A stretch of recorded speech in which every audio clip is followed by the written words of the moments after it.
안녕하세요, 오토소닉스 소닉입니다. 브레이크를 밟고 시동을 걸려 있습니다. 네, 지금 걸려 있는 상태예요. 그냥 드라이브만 놓고 출발하도록 하겠습니다. 이게 하이브리드 모델이기 때문에 정차 중에 켜져 있는지 꺼져 있는지 알지를 못합니다. 플러그인 하이브리드는 아니고요, 그냥 일반 하이브리드 차량입니다. PHEV가 아니라 HEV 차량이고요. 별도로 플러그를 꽂고 충전할 필요가 없는 차량인 대신에 대용량 배터리가 들어간 것은 아니기 때문에 이 배터리로 주행하는 거리에 있어서는 요새 나오고 있는 플러그인 하이브리드보다는 못하기는 한데, 내연기관 자동차를 사려고 하시는 분들께서 요새는 이제 요 하이브리드 모델 HEV 요 모델에 대한 관심이 굉장히 많은 상태입니다. 왜냐하면 자동차 제조사들에서 이제 내연기관 엔진에 대한 개발은 더 이상 하지 않다 보니까 지금 나와 있는 뭐 4기통 디젤 모델을 선택한다든지 아니면 뭐 3.5 가솔린, 2.5 가솔린 이런 모델을 선택을 하는 건데, 디젤 차는 연비가 좋은 대신에 소음 진동이 굉장히 좀 심한 편이고, 이 요새 추세에 또 구매하기 선뜻 망설여진다 이렇게 생각하시는 분들이 점점 늘어나는 추세이다 보니까 대안으로 연비가 좋으면서 좀 정숙하고 앞으로 사람들이 선호할 엔진 요런 거를 선택하는 의미에서 요 하이브리드 모델이 좀 인기가 많다고 합니다. 오토소닉스에서 이제 현대자동차, 기아자동차 리뷰를 시작을 하면서 기아차의 소렌토 하이브리드를 가지고 왔습니다. 이게 출발하거나 주행할 때 이게 정차 중에 워낙 정숙하다 보니까 엔진 시동이 걸렸다 꺼졌다 이게 신경 쓰이지 않는다 그래야 되나요? 그게 맞는 표현인 것 같아요. 브레이크를 밟고 다시 출발할 때 느낌도 제가 지금 RPM을 꽤 올리고 있는 편인데도 굉장히 편하고 부드럽게 가속이 됩니다.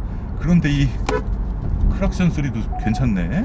이 소렌토 하이브리드의 기본적인 승차감이 뭔가 이게 단단하면서도 꽤 부드럽게 잡아주는 그런 승차감을 보여주고 있는데요. 주행할 때 어떤 느낌이냐, 뭐 이런 점을 체크해 보도록 하겠습니다.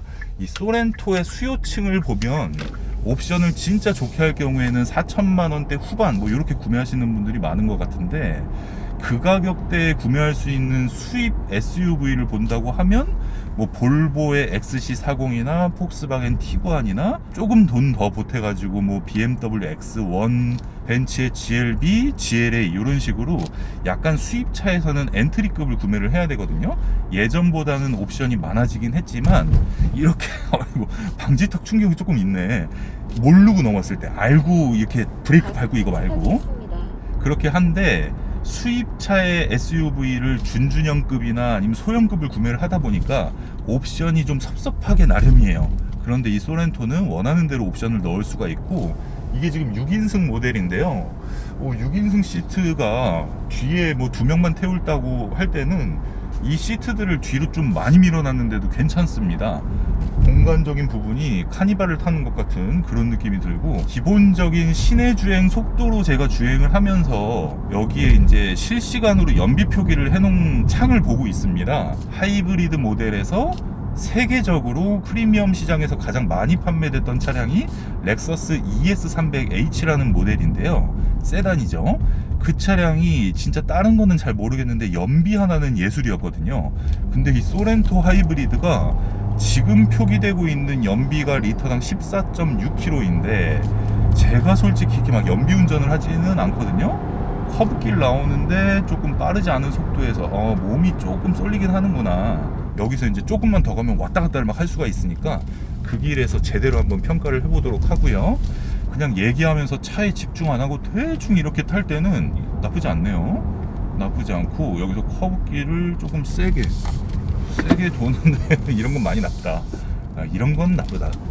이게 브레이크에서도 약간 조금 반박자 느린 이질감이 있었고, 지금 몸이 움직이는 것 정도로 봤을 때는 거의 막 이제 막 과속을 해가지고 막 엄청 빠른 속도에서 이 독일차 움직이듯이 그렇게 움직이는 걸 보면 이것도 이게 민첩성으로 이게 안 됩니다. 그래서 이런 거를 보면 이 차량의 용도는 이미 정해져 있다라고 보시면 되겠습니다. 이게 지금 30km예요. 30km에서 벌써 지금 허리가 막 이렇게 버틸라고 힘을 주다 보니까 이런 게 조금 있네요. 네, 그런 부분을 제가 미리 설명을 해드리고, 자, 그러면 이런 운전 안 하고 좀 밟아볼까요?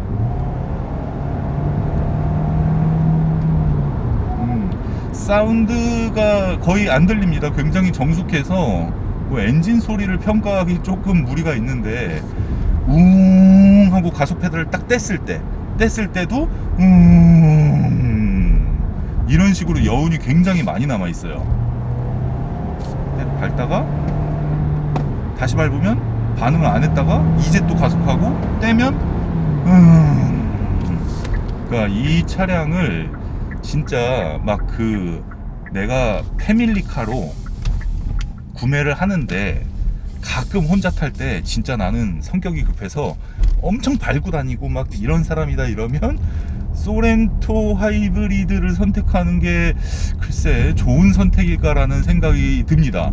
차라리 다른 브랜드에서 좀 달리기 성능이 좋은 대신에 옵션 빠지고 그런 차를 선택해야 되는 건데, 이 차만의 매력이라고 한다 그러면 이렇게 밟아도 0.1리터밖에 리터당 연비가 안 떨어진 상황, 요런 상황하고 승차감이 기본적으로 소프트하고 막 물렁거리고 막 이렇게 배멀미할 것 같고 이런 승차감이 아니라 단단함을 갖고 있다는 거. 근데 단단함을 갖고 있으면은 이 커브길 코너링 이런 게 훨씬 잘 돌아야 되는데, 그거는 조금 아쉽긴 한데 그래도 나쁘지는 않다라고 볼 수가 있겠습니다.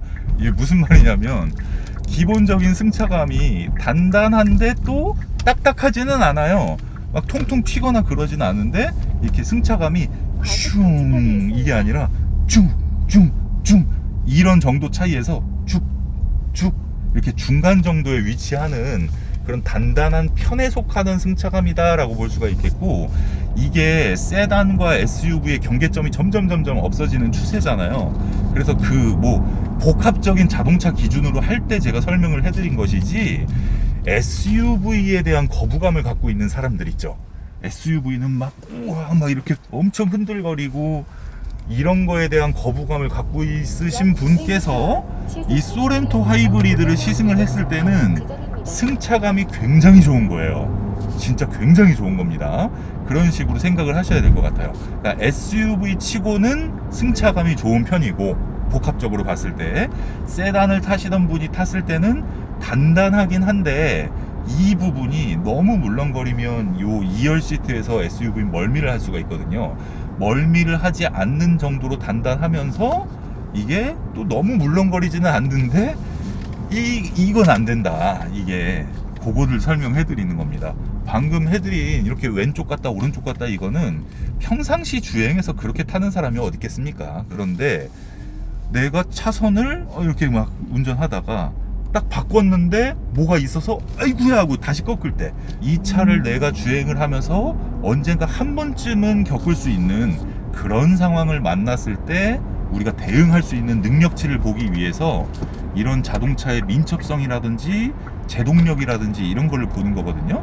근데 제가 방금 제동을 했다가 가속 페달을 밟으려고 이렇게 타이밍을 잡는 순간을 보면, 가속 페달을 밟았을 때 반응이 조금 늦다고 말씀드린 부분처럼 제동을 했을 때도 반응이 조금 늦습니다. 이게 사람들이 얘기하는 하이브리드 자동차의 브레이크 이질감이라고 볼 수가 있는데, 옛날 차들 하이브리드보다는 훨씬 좋은 편이에요. 그래도 좋은 편이고, 가속하면서 차선 하나 변경, 오른쪽으로 변경하고 왔다가 그냥 일반적으로 가만히 이렇게 갈 때 보면 그 노면에서 올라오는 소리가 풍절음을 덮어버리는 수준이고, 이 소리 자체가 노면에서 들려오는 소리의 그 주파수 대역이 저음으로 이렇게 막 이렇게 시멘트길 같은데 그렇게 들려오는 것보다 지금처럼 이렇게 화 하면서 어디 저기 3열 쪽에 막 창문 열린 것 같이 풍절음처럼 들리는 요 노면 소리, 정숙한 차량을 갖고 있으면서 이 차를 시승을 했을 때는 노면 소리가 좀 올라온다. 이렇게 평가를 하는데, 소음의 양은 좀 있는 편인데 소리가 듣기 싫지는 않고, 최근에 나와 있는 자동차들을 경험하지 않고 그냥 예전에 타던 차량을 타다가 소렌토로 바꾸신 분들, 이런 사람한테는 거슬릴 게 없는 정도이고, 요새 나온 제네시스 GV80이라든지 아니면은 뭐 세단에서 정축한 차량들, 제네시스 G80 수입차에서도 좀 조용하게 나온 차량들, 요런 차량을 경험하신 분이 아니라고 했을 때는 그렇게 거슬리지 않는 그런 부분이고요. 자, 브레이크에 대한 부분을 한번 체크를 해볼게요. 제동했을 때 쓰는 건 똑같습니다. 근데 발을 뗐을 때가, 나는 발을 뗐는데 얘 왜 밟고 있지? 뭐 이런 느낌? 한 박자 정도 늦다라고 보시는 게 맞을 것 같습니다. 이렇게 브레이크를 밟았다가 방지턱 넘고 가속 페달을 밟을 때, 자, 느긋느긋하게 브레이크 발 뗐다 가속 페달, 이렇게 할 때는 부드럽다, 좋다, 이렇게 평가를 할 수가 있겠지만, 그게 아니라고 치면은 반박자 늦다, 이렇게 볼 수가 있겠습니다. 그리고 이 차를 제가 스포츠 모드를 한번 놔볼게요. 스포츠 모드를 놓고 테스트 정도 해보는 거니까. 하나 둘 셋. 요 속도는 괜찮았어요. 그래서 높은 RPM에서 떼, 밟아, 떼. 이 부분이 다시 기본적인 스마트 주행 모드로 다시 변경을 했습니다. 드라이브 모드를. 이 부분에서 설명드리는 부분이, 일단 변속기의 성능으로 봤을 때는 우리가 요새 뭐 좋은 차들을 워낙 많이 경험을 하기 때문에 별로예요. 별로고, 이 가격대에서 선택할 수 있는 수입차 중에서 폭스바겐 같은 경우에는 그 차는 이제 엔진과 변속기 빨이라고 하거든요. 근데 엔진이 이미 뭐 디젤 게이트로 한 방 맞았잖아요. 그런데 변속기는 진짜 괜찮아요, 그 차들이. 이 차를 그거 기준으로 판단하면 변속기 부분에서 마음에 안 들기 때문에, 엔진이 스펙도 그렇게 안 좋은 데다가 엔진 성능이 더 좋다고 해도 이 속도가 올라가면서 변속기에서 그걸 다 깎아먹는 그런 개념이라고 볼 수가 있는데, 그러니까 과격하게 탈 경우에, 급할 때 막 이렇게 막 밟고 이럴 때. 그런데 이 밟았다가 가속 페달에서 내가 발을 뗐는데, 얘는 바로 하다가 멈추는 게 아니라 하고 한 박자 늦게 멈춘단 말입니다. 그리고 변속기도 한 박자가 늦고 브레이크도 한 박자가 늦기 때문에, 스포츠 모드를 넣지 않고 그냥 스마트 모드의 주행이나 에코 모드의 주행에서는 답답함을 느낄 수 있을 그럴 느낌이 있는데, 차가 나가는 정도나 이런 걸 봤을 때 우리 일반인 기준에서는 답답하게 또 느껴지진 않거든요. 근데 스포츠 모드를 놨을 때는 하고 이 멈춰있는 높은 RPM을 유지하고 있는 상황에서 다시 가속을 했을 때 그 탄력을 받고 또 가속을 하기 때문에, 에코 모드나 스마트 모드랑은 분명히 차이가 있습니다. 근데 엔진 출력을 그때는 조금 더 사용을 하겠지만, 그런 부분에 있어서도 연비 세팅을 해놓다 보니까 스포츠 모드를 놨을 때가 그냥 일반적인 디젤이나 가솔린 정도, 그렇게 이해하는 게 빠르실 것 같습니다. 네, 주행할 때는 이 정도만 보면 될 것 같고요. 제가 가끔 막 이 핸들 막 이게 되게 빨리 이렇게 막 하는 경우가 있거든요. 근데 이 차는 그렇게 하면은 안 돼요. 이게 바로 이탈을 할 것 같아서 그렇게까지는 못하고, 한 이 정도 해도 약간 하늘 거리는 그런 느낌이 들기 때문에, 약간 도심에서 사용을 하면서 가끔 장거리 주행을 해도 반제열 주행을 사용을 하고, 차선 변경을 할 때도 과격하지 않고 부드럽게, 가속을 할 때도 내가 좀 여유 있게 연비 중심으로 선택을 하시는 분들께는 아주 나쁠 것 같지는 않은 그런 느낌이 드는데, 이 시트가 제가 지금 체중이 좀 불어가지고 이렇게 옆으로 퍼진 편인데도 너무 약간 논다 그럴까? 그래서 이거를 아까 전부터 계속 자, 주차장에 들어와서 핸들을 반대로 세게 확 꺾고, 주차한다 치고 이렇게 쭉 돌릴 때 이렇게 너무 좋다. 조용한 거. 이렇게 핸들을 돌려보면 그냥 세단 타시던 분들이 돌릴 때는 조금 무겁게 느껴질 거고, 가볍진 않습니다. 그냥 평균인데 세단보다는 무겁고, 그냥 SUV라고 생각하면 그냥 그럭저럭 수긍할 정도, 그 정도로 보여지고요.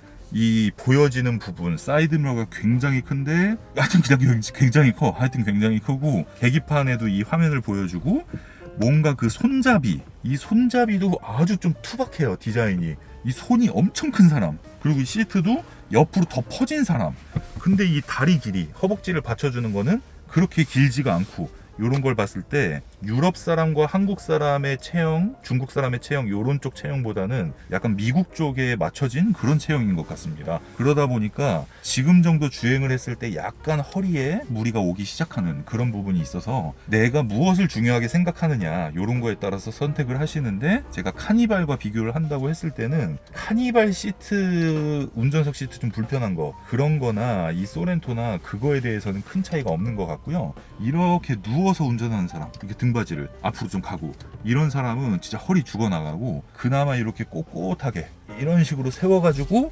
운전을 하는 사람은 등과 허벅지에 동시에 힘이 들어가기 때문에 좀 그나마 편하게 탈 수 있을 것 같습니다.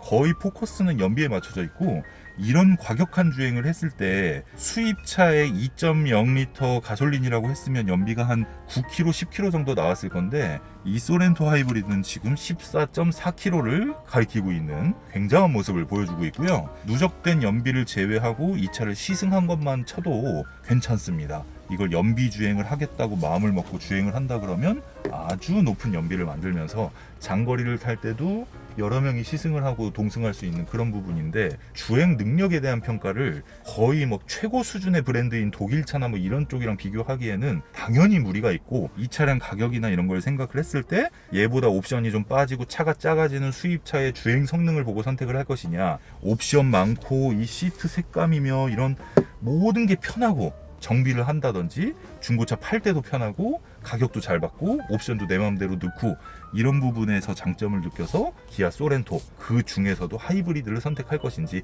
이런 걸 잘 선택하시면 될 것 같고요. 오늘 방송은 제가 여기서 마무리를 하고 다른 국내 차량 현대차, 기아차, 제네시스 이런 리뷰도 수입차 리뷰와 함께 잘 조합해가지고 올리도록 하겠습니다. 네, 오토소닉스 채널 구독, 좋아요, 알림 설정 부탁드릴게요. 감사합니다.